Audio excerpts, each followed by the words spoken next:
Washington, 3.5-point favorites at USC, 7:30 Eastern, ABC. Like for USC, man, this feels like Lincoln Riley's last stand for 2023. If you are going to draw a line in the sand and say, nope, this is not the way that we're going out. Yeah, we're a 2-loss team. So what? So we're probably not making the college football playoff. Caleb Williams not going to win the Heisman. Probably. Again, probably a very big emphasis on those words. You want to revitalize your season? You want to kind of salvage morale and kind of flip this whole thing on its head? Go beat a top 5 team in Washington that's undefeated. Go beat them in the Coliseum, much less. I will say this too, USC, just something about the helmet, something about the uniforms. I don't know what it is.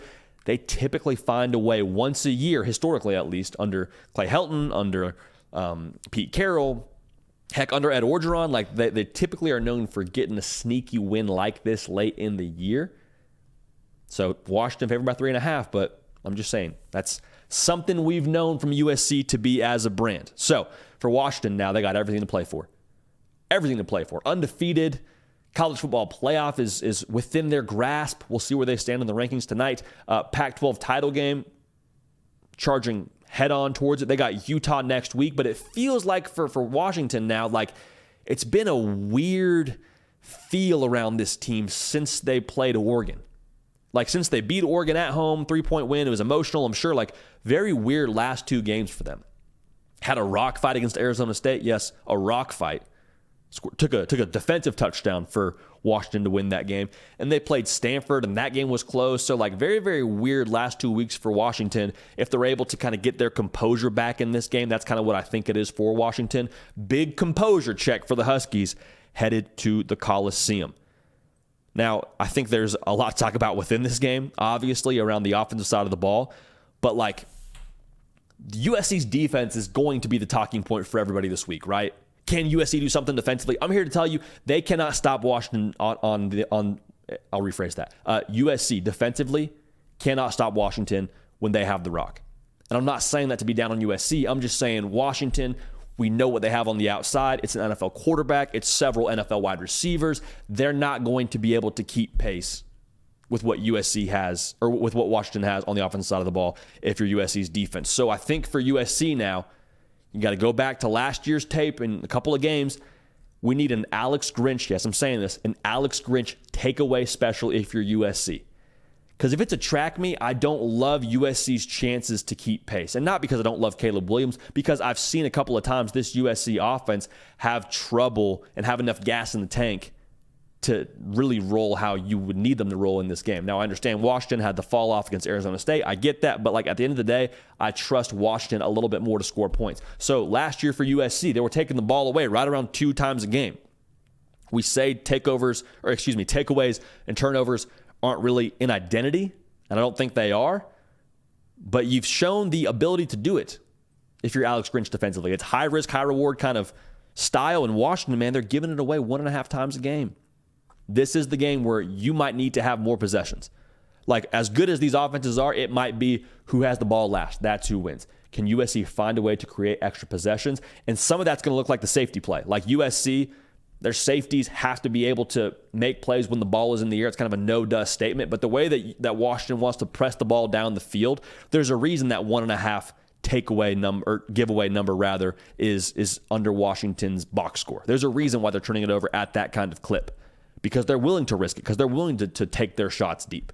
If USC can create a couple turnovers, that's how they would win this game. If they can't, again, if you want to play straight up, I like Washington to be able to take advantage of their possessions. Now, here's the other thing I want to watch in this game. If you're USC, is there any ability/effort to slow the game down?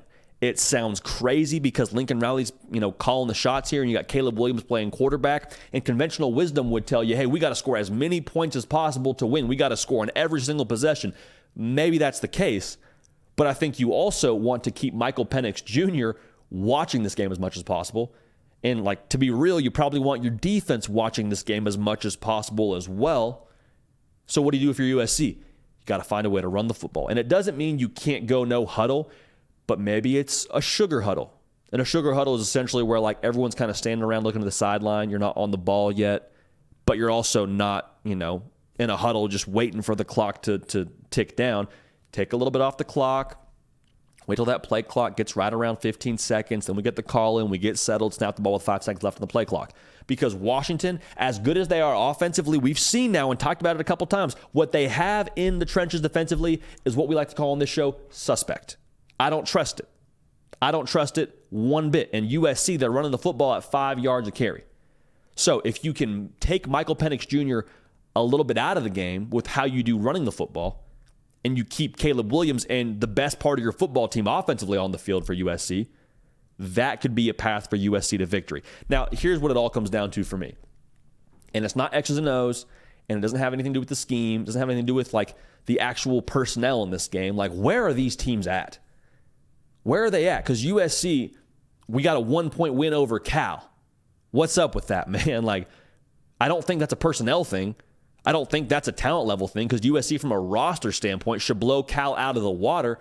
Where are we at? How much desire is there? How together are we within that locker room? I'm not challenging that. I'm genuinely asking. Because since that second loss, that game isn't a super strong data point. Now, there could be a little bit of a hangover effect there from that game, I understand.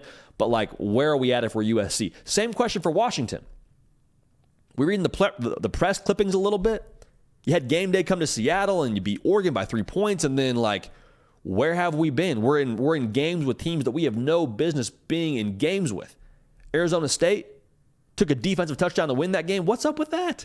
I love ASU, but still, Washington, with the personnel you have, same thing I said with USC against Cal, you should be able to take over that game. You should be able to have Michael Penix Jr. sipping some Gatorade and doing freestyles in the fourth quarter without his helmet on and watching the backups play at that point. Like, that's how that game should have gone for Washington. Same thing with Stanford.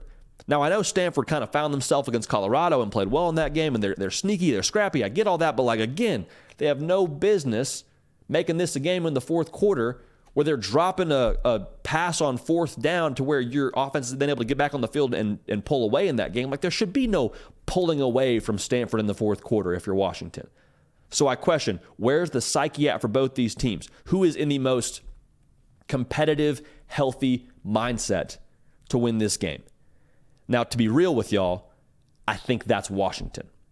And I'm not speaking ill of USC. I just think the second loss and the way that we saw them go to battle with Cal, I don't think the win over Cal personally was okay, let's get back on track kind of win for USC. I think it was, hey, that took a lot out of the gas can, is how it feels when I watch USC. Caleb Williams, there is absolutely a path where he just puts the cape on, as we've seen him do, and he just takes over, and that's how USC wins. I would not be surprised if he ends up doing that. However, I think Washington, with the personnel they have defensively, or not defensively, excuse me, with the way they match up with USC's defense and what they have personnel on the outside, if they can just win those matchups like we've seen them do, they're great throwing the football. USC's bad against the pass, and I think that ends up being the difference. So I think we see points scored. The over is appealing, so keep an eye on that number. I think it's right around 76 at the time of us being live. Final score for us here, again, back and forth, kind of shootout fashion, but I think Washington ends up winning this football game. Final score, 43-38. Hey, y'all, thanks so much for watching. Subscribe to the channel here to make sure you don't miss an episode of The Hard Count. Also, be sure to check out other videos on the On3 YouTube channel.